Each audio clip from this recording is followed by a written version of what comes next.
Menjelang tahun ajaran baru, penjualan seragam sekolah, baik untuk seragam SD, SMP maupun SMA di Palembang meningkat signifikan. Seperti di salah satu toko yang berada di kawasan Pasar 26 Ilir, Palembang. Menurut pemilik toko, Sandi mengakui peningkatan penjualan seragam sekolah dirasakan setelah Lebaran, di mana dalam sehari sekitar 500 pembeli yang datang, dengan harga jual mulai dari Rp50.000 yang disesuaikan dengan besarnya ukuran seragam.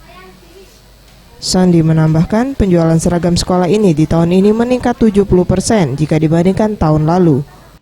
Ya, kalau tahun ini alhamdulillah meningkat dari tahun kemarin ya. Memang habis Lebaran, biasanya sebelum Lebaran yang ramai kan. Sekarang mungkin momennya habis Lebaran kan. Alhamdulillah ya mungkin sekitar 50%-an sampai 70% lah ada kenaikannya. Seragam apa aja nih Pak ya? Seragam SD, SMP, SMA, sama pramuka juga. Ada yang seragam Muhammadiyah juga ada gitu ya. Selain seragam sekolah, di tempatnya juga menjual perlengkapan sekolah lainnya seperti topi, dasi, dan tas sekolah. Mega Dwi Handayani, Gusti Putu Sumerta Esa, Sriwijaya TV.